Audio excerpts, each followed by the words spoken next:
Sore itu, Gilang, adikku, datang ke rumah tua peninggalan ayah ibu dengan wajah yang tidak biasa. Bukan sekedar menyapa, dia membawa tumpukan dokumen tebal dan senyum penuh arti. Dia berkata, "Tanah kami masuk proyek strategis nasional dan harganya melambung tinggi. Tapi di balik tawaran yang menggiurkan itu, ada sesuatu yang mengganjal di hatiku. Kenapa dia mendesakku menandatangani surat kuasa tanpa boleh membacanya dulu? Kenapa matanya tidak berani menatapku saat aku bertanya soal nasib rumah ini?" Aku menolak. Namun, aku tak pernah menyangka penolakanku itu akan memicu badai yang siap menghancurkan hidupku, Dinda, dan segala kenangan yang kami simpan di sini. Sebelum kita masuk ke kisahnya, aku penasaran banget. Kalian semua sedang mendengarkan cerita ini dari daerah mana saja? Tulis di kolom komentar ya. Dan jangan lupa tekan tombol like dan subscribe sebagai dukungan kalian agar kami bisa terus semangat membuat cerita-cerita lain untuk kalian. Dan semuanya bermula saat matahari sore itu mulai terbenam. Panas mentari siang itu memeras keringat yang tak habis-habis, walau aku hanya duduk terdiam di ruang tamu rumah tua kami. Dinding catnya sudah mulai mengelupas, memperlihatkan bata merah yang rapuh. Suasana di dalam rumah selalu sama, hening, kecuali suara decit pena Dinda yang sedang mengerjakan tugas. Dinda, putri sematawayangku, baru saja berulang tahun yang ke-11.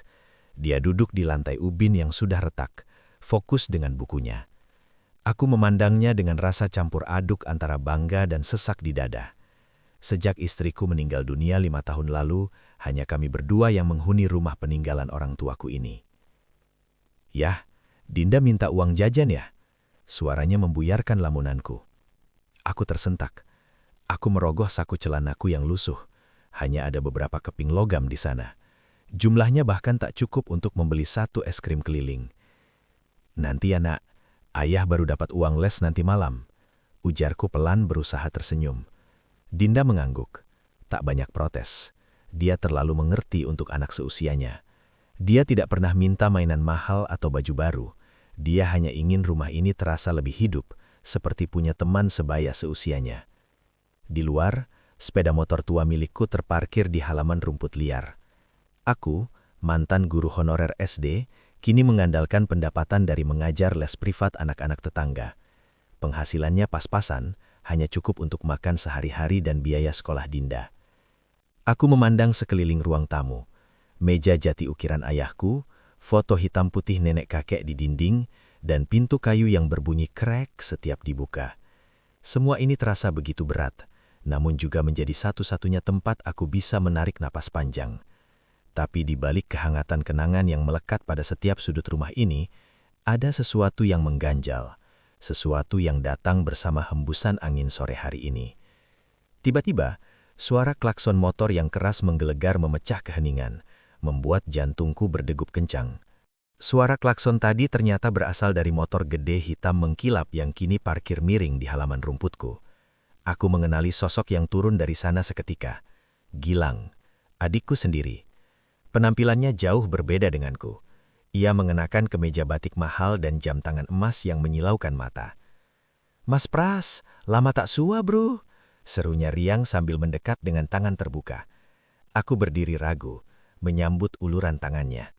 Genggamannya kuat dan basah oleh keringat, tapi sepertinya bukan karena panas. Di tangannya sudah tergenggam 2 kantong plastik besar dari toko kue ternama. "Aku bawa oleh-oleh nih, donat kue premium buat Dinda," katanya seraya menyerahkan kantong itu padaku. Aku menerimanya dengan canggung, merasa tak pantas menerima barang sekelas ini di rumah reot seperti ini. Gilang masuk tanpa menunggu persetujuanku. Matanya melirik ke segala arah.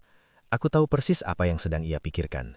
Ia memperhatikan plafon cat yang bocor di pojok ruang tamu, kusen jendela yang sudah keropos, dan lantai yang tak pernah mengkilap lagi. "Wah, kok sepi begini ya? Rasanya kok pengap banget di sini." Bis-bisnya pelan tapi nadanya menusuk. "Mas Pras, Dinda kasihan kan hidup di tempat gini? Seperti terjebak di waktu lampau." Dinda memeluk kakiku erat, memandang pamannya dengan mata tak mengerti. Aku mencoba menelan ludah yang pahit. Gilang tersenyum tipis, senyum yang tak sampai ke matanya. Ada sesuatu di balik kebaikan yang ditawarkannya ini yang membuat rambut tengkukku berdiri tegak. Jangan salah paham dulu, Mas. Aku datang bukan buat menghina. Aku cuma kagum Mas Pras bisa tega hidup di sini bersama Dinda. Ucapnya pelan sambil menatap mataku tajam. Gilang duduk di kursi tua ayahku, berpose seolah dia pemilik rumah ini. Ia menarik map kertas tebal dari tas kerjanya dan meletakkannya di meja, persis di depan mataku. Suaranya berubah serius, berbisik seolah kita sedang menyusun strategi perang. Mas, dengar baik-baik. Tanah kampung kita ini masuk dalam rencana jalan tol baru pemerintah. Proyek strategis nasional, Mas. Ini berita besar. Lembaga pengadaan tanah sudah keliling. Harga ganti rugi tanah di sini, wow, nilainya miliaran, Mas. Cukup buat kita hidup sultan 3 generasi. Jantungku berdegup kencang bukan karena takut, tapi karena kaget. Miliaran? Angka itu terasa asing di telingaku. Sekejap, otakku melamun. Aku bisa membawa Dinda liburan, membelikannya rumah yang layak, mungkin 1 mobil pribadi yang tak pernah mogok. Untuk sesaat, godaan itu begitu manisnya. Tapi Gilang tak berhenti di situ. Ia menunjuk foto-foto almarhum ayah ibu di dinding. Jangan memikirkan yang lain dulu, Mas. Pikirkan Dinda. Mas tega anakmu bertahan hidup di rumah tua seperti ini? Kalau uang cair, kalian bisa pindah ke perumahan elit. Kolam renang, keamanan 24 jam, semuanya ada. Tinggal tanda tangan surat jual beli, uangnya masuk rekening. Bujuknya halus, mencoba memasukkan racun ke telingaku.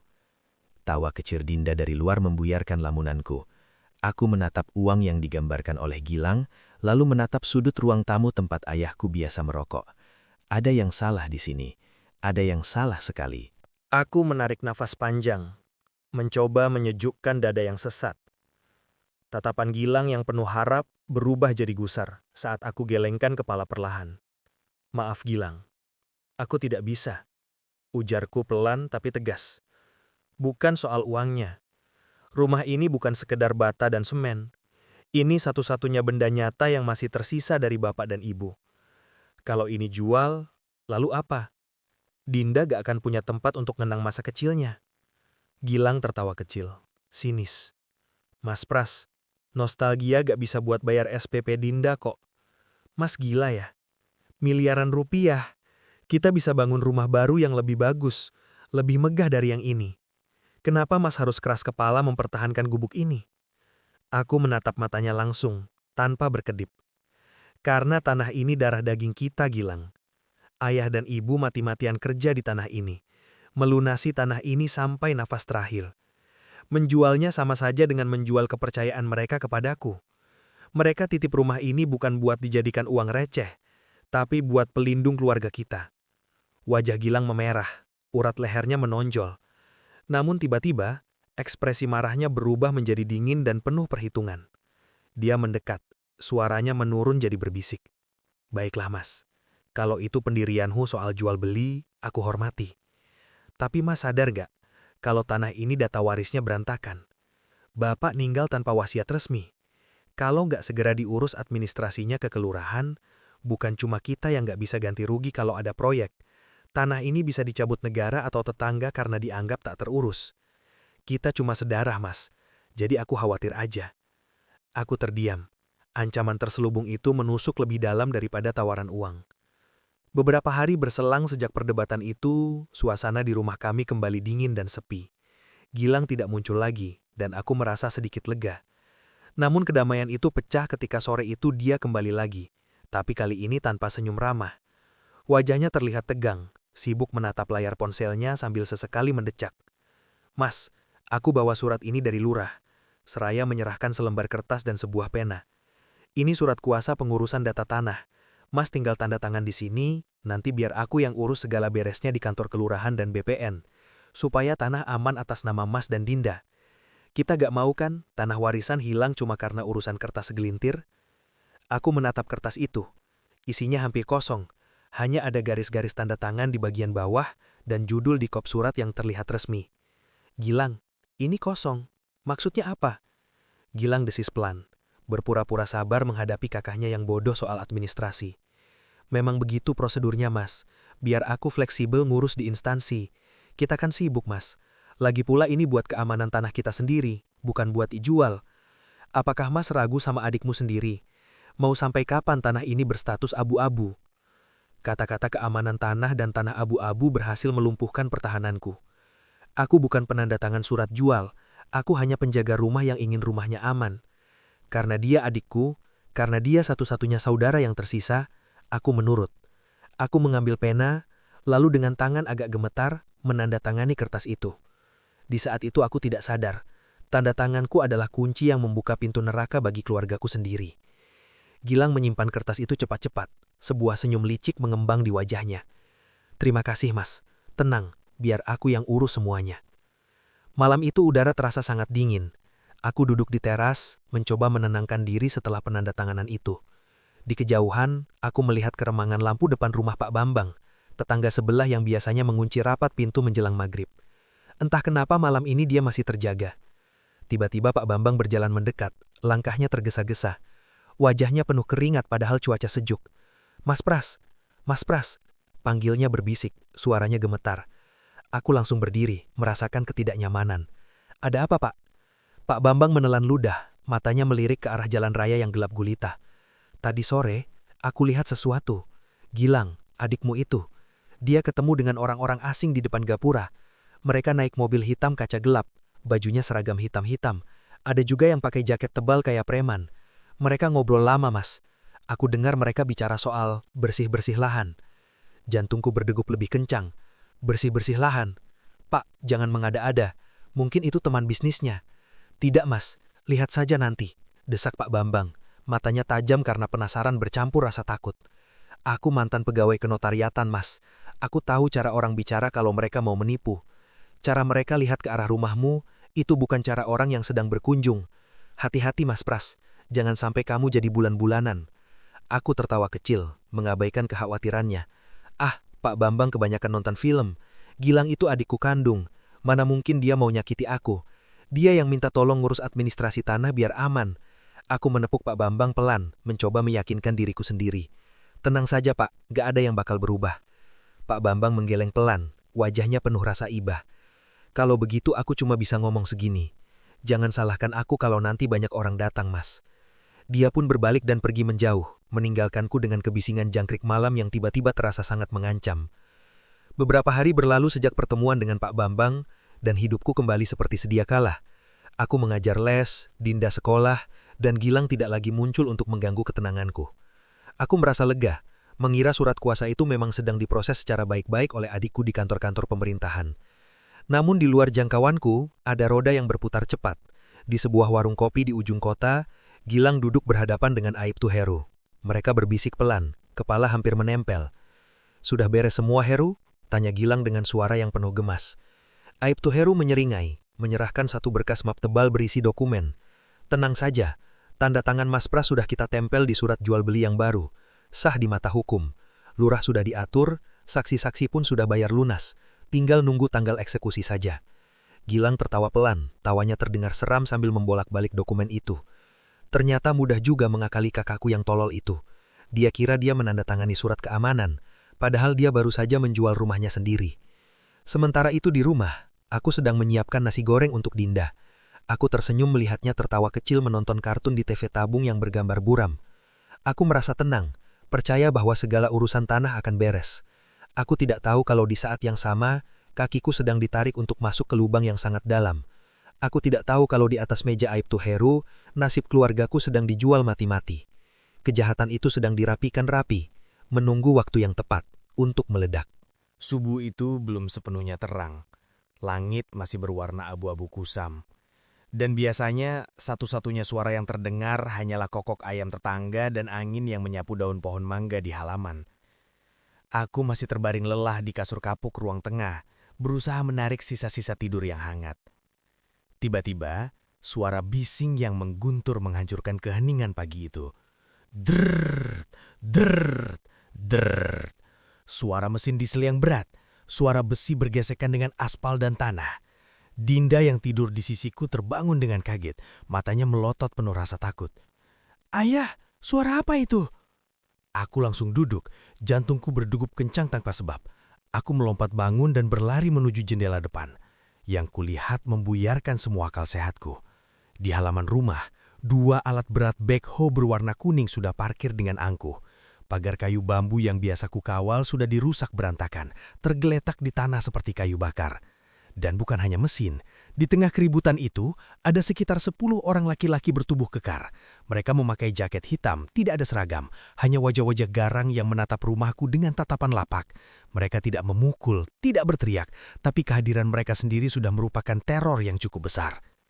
Astaga, Dinda, jangan keluar! Teriakku panik sambil menutup jendela rapat-rapat. Tapi suara mesin itu terus mengaum, makin mendekat seperti monster siap menelan rumah tua kami hidup-hidup. Badai pagi itu sudah datang, dan aku sama sekali tidak siap. Dengan mata berapi-api, aku buru-buru memakai kaos oblong dan celana pendek tanpa berpikir panjang. Aku tidak tahu apa yang ada di benakku saat itu. Mungkin hanya insting ayah yang ingin melindungi anaknya. Aku membanting pintu depan dan berlari turun dari teras, menghadapi orang-orang bertubuh kekar itu. "Hei, apa kalian gila? Ini rumah saya. Kalian berani merusak pagar saya?" Teriakku setinggi langit, suaraku pecah di tengah gemuruh mesin. Para preman itu hanya menatapku dingin, tidak bergeming. Lalu dari balik kerumunan mereka, muncul sosok yang sangat kukenal. Aibtu Heru. Dia mengenakan seragam polisi lengkap dengan topi disampirkan matanya, berjalan santai mendekatiku dengan tangan di pinggang. "Prasetyo," sapanya dingin, bukan sebagai tetangga tapi sebagai aparat yang sedang menertibkan. "Sudah, jangan macam-macam. Ini proyek pembangunan nasional. Kamu yang menghalang-halangi bisa kena pasal berat." "Proyek nasional apa? Saya tidak pernah menjual rumah ini. Kalian ini perampok berseragam," balasku. Emosiku memuncak. Aku menunjuk wajah Aibtu Heru dengan jari gemetar. "Saya akan laporkan kalian semua." Aibtu Heru tertawa pelan, suaranya penuh ejekan.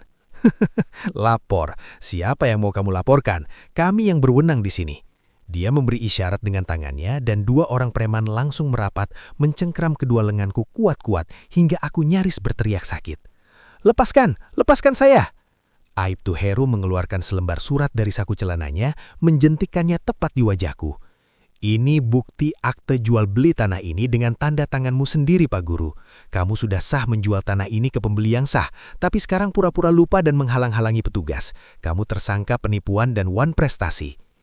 Dunia serasa berputar. Tanda tanganku, jual beli sah.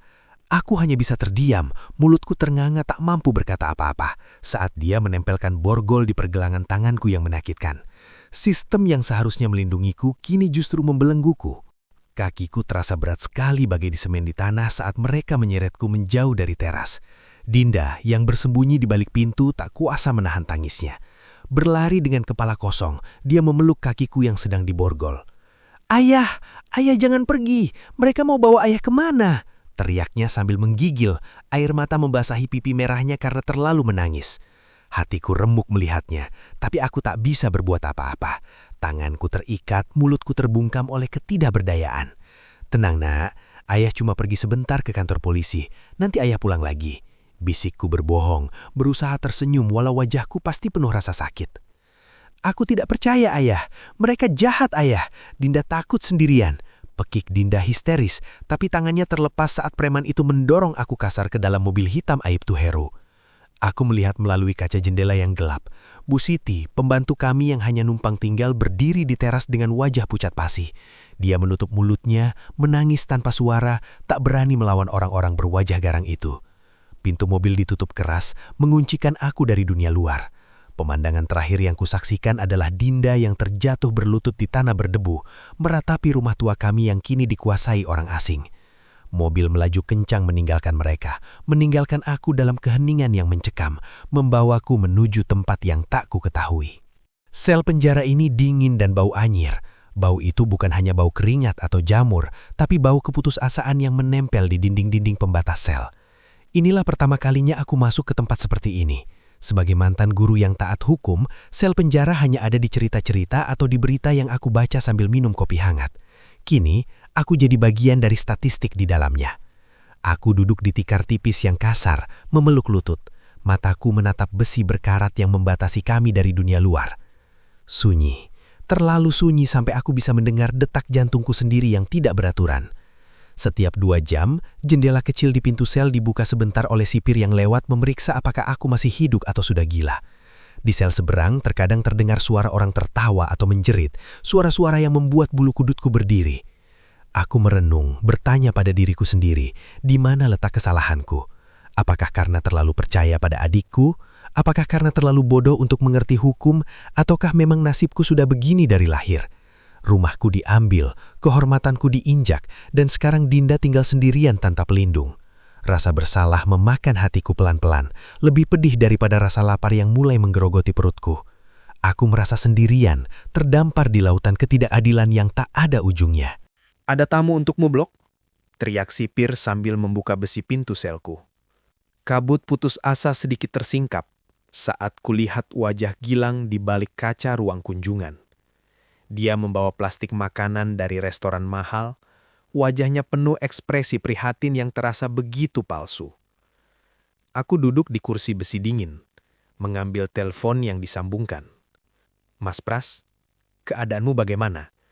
Makanan di sini kan enak. Jangan sedih ya," bisiknya lewat telepon.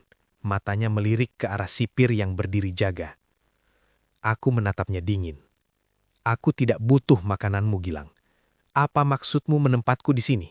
Kau tahu aku tidak bersalah." Gilang menyeringai tipis, menggeser plastik makanannya ke sisi. "Sudahlah, Mas. Jangan pura-pura jadi pahlawan. Itu cuma buang waktu. Aku datang bukan untuk berdebat. Aku datang karena uang kompensasi tanah itu sudah mau cair. Tapi ada masalah teknis di bank karena namamu masih tersangkut kasus." Dia mendekatkan wajahnya ke kaca, suaranya turun jadi berbisik menakutkan. "Kumohon, Mas. Kalau kau memang sayang Dinda dan mau masa depanmu lancar, cobalah kooperatif.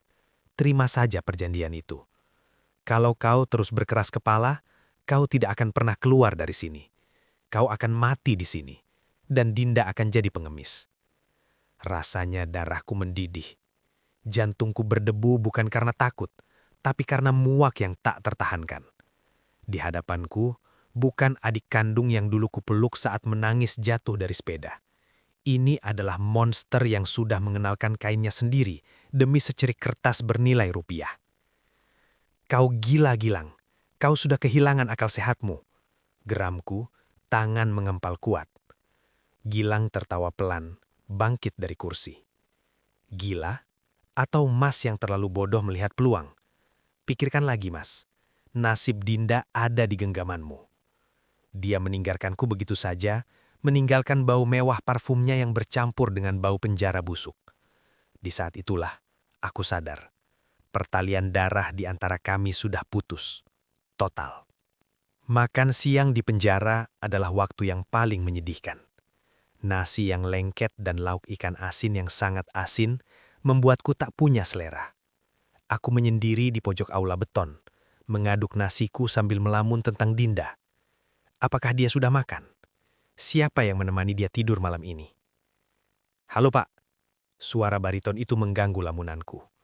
Aku mengangkat kepala, melihat sosok laki-laki tinggi besar dengan seragam sipir muda. Wajahnya asing, tapi senyumnya ada yang familiar. "Aku kenal kamu?" tanyaku pelan, menggeser piringku curiga. Dia tertawa, menunduk agar setinggi bahuku. "Mungkin Pak Pras sudah tidak ingat. Dulu, saya duduk di bangku paling belakang kelas 6 SD, yang sering ketiduran karena semalam nonton bola, yang nilainya selalu merah, tapi Bapak tetap kasih nilai bagus di rapor biar saya tidak dimarahi orang tua." Otakku bekerja cepat, mencari sambil mengingat wajah-wajah murid dulu dari puluhan tahun yang lalu. "Dimas? Dimas yang suka coret-coret meja itu?" Dia mengangguk, mata bersinar penuh rasa hormat. "Iya, Pak. Saya Dimas. Saya tidak percaya ketika melihat nama Bapak di daftar tahanan pagi ini. Guru paling baik yang pernah saya kenal dituduh penipuan." "Nasib, Nak. Dunia berbalik, Dimas." Dimas menepuk bahuku pelan. Satu tentuhan yang hangat dan berbeda dari kasaran preman atau sikap dingin petugas lain.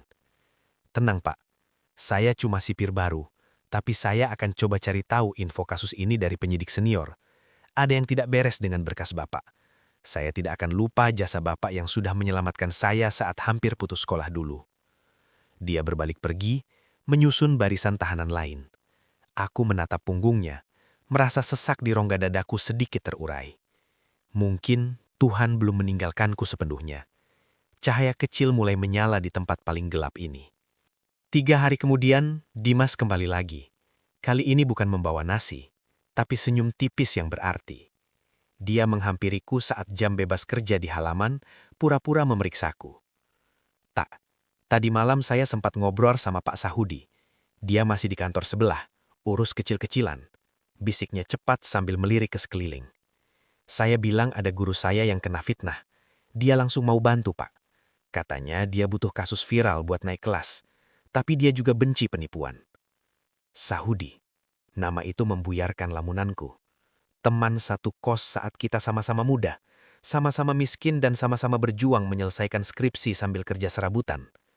Dialah yang jadi pengacara saat aku urus surat tanah dulu. Dia jenius, tapi kariernya mandek karena orangnya terlalu jujur dan keras kepala. Keesokan harinya, aku dipindah ke ruang pemeriksaan. Di balik meja panjang itu, duduklah Sahudi. Penampilannya jauh berbeda dari dulu. Rambutnya memutih sedikit, pakaiannya kusut kumah prak terurus, celana kain yang agak kusam, dan kemeja lengan panjang yang sudah kehilangan kilaunya. Tapi matanya masih sama, berapi-api dan penuh tekad. Prasetyo, lama kita nggak ketemu bro, sapanya riang sambil menjabat tanganku, yang bebas dari borgol untuk sementara. Dimas sudah cerita semua, kronologi bodohnya kamu dan kelicikan adikmu itu. Aku hampir menangis mendengar nada bicaranya yang santai tapi tegas. Udi, tolong aku tidak bersalah. Rumah itu untuk Dinda. Sahudi mengangguk serius, membuka map berkas yang dia bawa. Tenang bro, aku sudah baca berkasnya. Ada banyak kejanggalan. Kita bakal lawan mereka habis-habisan. Sekarang, ceritakan kepadaku apa yang sebenarnya terjadi mulai dari surat kosong itu. Jangan ada yang disembunyikan. Dia tersenyum lebar, memberiku rasa percaya diri yang sudah lama hilang. Untuk pertama kalinya semenjak masuk sini, aku merasa ada yang memegang punggungku. Sahudi tidak membuang waktu. Matanya yang sayu berubah tajam saat menimbang-nimbang kertas-kertas di mejanya. Sesekali mencoret sesuatu dengan pulpen merah tua yang ujungnya sudah hampir terkikis. Ada 2 titik lemah yang bisa kita serang, Pras. Ujarnya suara seraknya bergetar karena kelelahan. Pertama, surat jual beli. Ada 2 tanggal berbeda di halaman pertama dan halaman terakhir. Kesalahan konyol dari notaris siluman yang disewa Gilang. Kedua, saksi. Dia mengangkat wajahnya menatapku lekat. Mereka mengajukan 2 orang saksi yang mengaku melihatmu menandatangani surat itu dengan sadar. Tapi aku tidak percaya itu orang asing. Pasti ada orang di sekitarmu yang disuap atau ditekan untuk berbohong. Otakku langsung melayang pada wajah-wajah yang pernah kulihat hari itu. Preman, lurah, atau Bu Siti? Bisikku pelan. Dia asisten rumah tangga kami. Dia ada di rumah saat aku datang. Tapi dia baik, Udi. Dia tidak mungkin mengkhianati aku. Dia menyayangi Dinda seperti anak sendiri. Sahudi mendesah, menutup map kasarnya. Kita tidak bisa berasumsi, bro. Tekanan hidup bisa mengubah siapa saja jadi penipu. Kalau dia yang jadi saksi, kita harus cari cara menggoyahkan kesaksiannya nanti di pengadilan. Jangan-jangan dia menyimpan sesuatu yang bisa kita pakai. Sesuatu yang disembunyikan dari Gilang. Dia berdiri, menepuk bahuku. Aku butuh namamu tenang di sini. Jangan biarkan emosimu memakanmu. Kita baru mau mulai perang.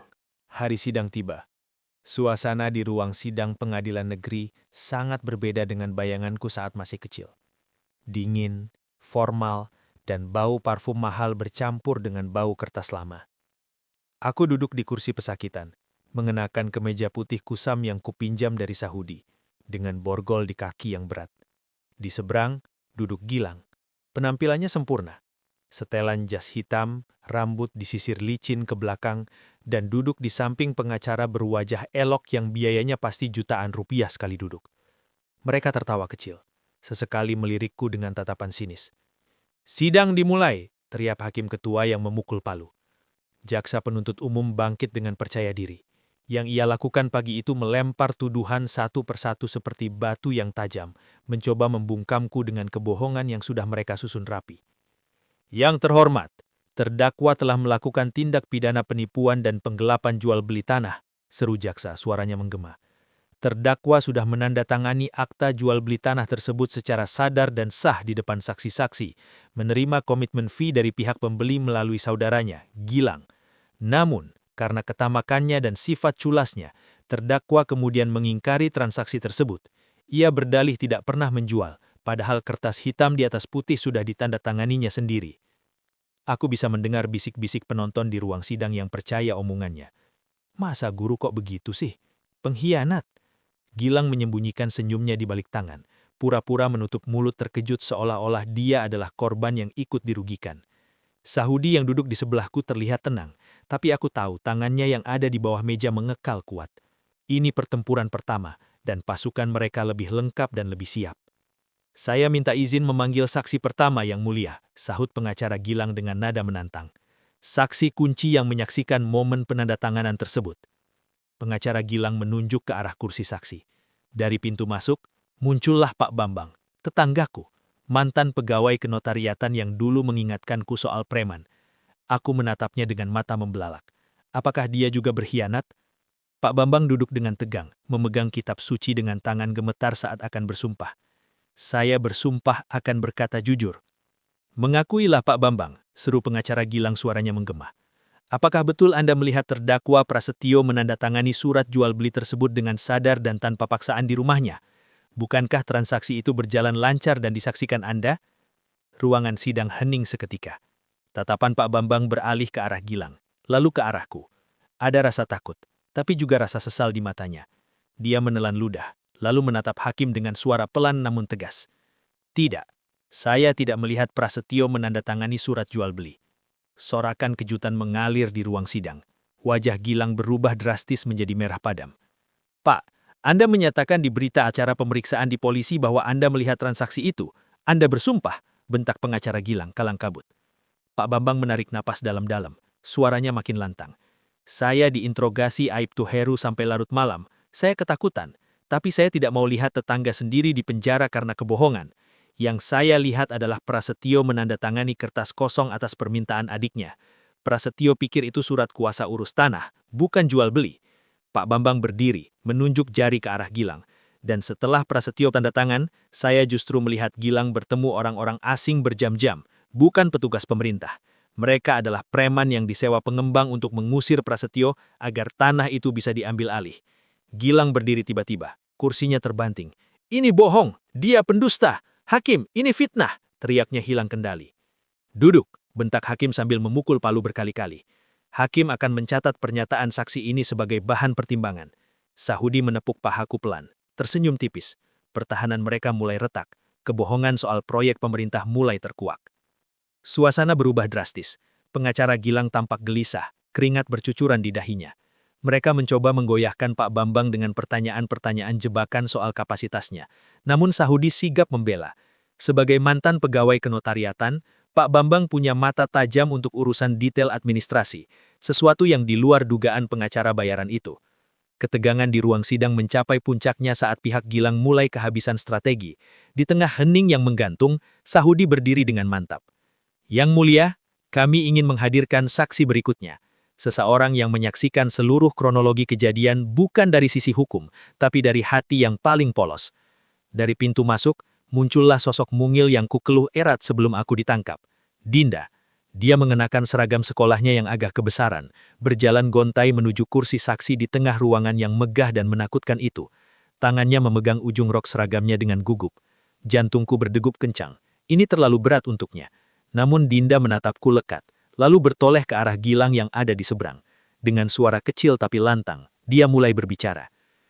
Paman itu datang ke rumah saat ayah sedang mengajar, ujar Dinda jujur, matanya berkaca-kaca tapi berani. Paman bilang surat itu buat surat rumah biar aman dan tidak diambil orang. Ayah kasih tanda tangan karena paman bilang ayah itu penjaga rumah yang baik. Ruangan sidang terdiam. Suara polos anak 11 tahun itu menusuk lebih dalam daripada argumentasi hukum panjang lebar. Tapi Dinda terdiam sejenak, menelan ludah, lalu menunjuk Gilang dengan jari mungilnya. Tapi setelah ayah tanda tangan, aku lihat paman senyum sendiri, tapi senyumnya jelek, seperti aku mengambil kue tanpa izin. Dinda menatap hakim dengan mata nanas. Ayah tidak pernah mau jual rumah, karena di sini ada foto nenek yang selalu ayah bilang nanti jadi penjaga Dinda kalau ayah tiada. Hakim ketua terdiam cukup lama setelah mendengar kesaksian Dinda. Ruang sidang yang tadi bising kembali hening, hanya suara tangis Dinda yang tertahan. Saling tatapan terjadi antar hadirin, dan untuk pertama kalinya, aku melihat rasa iba di mata mereka, bukan lagi ejekan. Setelah berunding dengan dua hakim anggota, hakim ketua mengetuk palunya berkali-kali. Mengingat bukti rekam jejak waktu dari BPN yang tidak sesuai dengan tanggal kesaksian saksi, dan keterangan saksi Pak Bambang dan saksi Dinda yang saling menguatkan, Mahkamah memutuskan, surat jual beli yang dibuat oleh terdakwa bersama saksi Gilang adalah batal demi hukum. Gemuruh tepuk tangan pecah di ruang sidang. Sahudi memeluk pahaku, matanya berkaca-kaca. Aku hampir tidak percaya. 3 bulan hidup di penjara, dicap sebagai penipu dan pengkhianat, kini dibersihkan, hanya dalam 1 detik. Namun, hakim belum selesai. Matanya yang tajam beralih ke arah Gilang. Dan atas nama keadilan, karena ditemukan bukti pemalsuan tanda tangan dan keterlibatan oknum aparat dalam pemalsuan dokumen ini, saya memerintahkan pihak kepolisian untuk segera memproses Gilang dan Aibtu Heru sebagai tersangka utama dalam kasus penipuan dan pemalsuan ini. Wajah Gilang menjadi pucat pasi, kursinya terasa melewah. Aibtu Heru yang berdiri di belakang langsung dikerubuti petugas lain yang dipanggil hakim, lalu diborgol. Waktu itu benar-benar berbalik arah. Aku tersenyum lega sekali. Keadilan akhirnya datang juga, walaupun selalu datang terlambat, dia tidak pernah absen. 6 bulan telah berlalu sejak keputusan hakim itu dibacakan. Rumah tua kami kini tenang, sunyi dari suara mesin atau teriakan preman. Pagar kayu yang dulu dirusak sudah kuperbaiki seadanya, berdiri kokoh meski tak sepenuhnya indah seperti semula. Aku kembali mengajar les di ruang tamu yang sama, dengan papan tulis kecil di depan Dinda yang kini duduk lebih tegak, mengenakan seragam SMP barunya. Di luar sana, cerita tentang Gilang dan Aibtu Heru menjadi pembicaraan hangat di warung kopi. Ternyata semua cerita miring tentang tanah kampung kami yang kena proyek jalan tol pemerintah hanyalah akal-akalan Gilang belaka. Itu hanyalah kedok manis untuk menipuku agar mau menandatangani surat. Di balik topeng itu, Gilang sebenarnya sudah menyiapkan rencana kotor dengan pengembang nakal untuk mengambil alih tanah kami secara paksa. Gilang bukan hanya dipenjara, tapi juga jatuh miskin. Pengembang nakal yang dia kira akan menjadi candu kekayaannya, ternyata kabur membawa uang muka, meninggalkannya dengan tumpukan utang dan rasa malu yang tak terobati. Istrinya mengajukan gugatan cerai, dan anak-anaknya dibawa pergi menjauhi dirinya. Sementara Aibtu Heru, mantan sosok yang ditakuti, kini hidup terbuang. Dia dimutasi cepos terpencil di perbatasan, tanpa hormat, tanpa kekuasaan. Hanya menyaksikan karirnya yang dulu dirintis dengan kotor, kini hancur berkeping-keping. Aku menatap foto hitam putih orang tuaku di dinding, tersenyum tipis. Perjuangan ini mengajarkanku satu hal yang tak pernah tertulis di buku pelajaran saat aku mengajar, bahwa harga rumah bukan terletak pada besaran angka tawarannya, tapi pada seberapa kuat ia mampu menopang harga diri penghuninya. Udah nak, belajar lagi yuk, ujarku mengusap rambut Dinda pelan. Dinda mengangguk, matanya cerah. Siap ayah. Angin sore berhembus masuk lewat jendela, membawa aroma tanah basah yang kusukai. Rumah ini tetap sederhana, tua dan reot. Tapi bagi kami, ini adalah satu-satunya istana yang layak dihuni. Tanah air dan tanah darah. Tidak ada keluarga yang sempurna.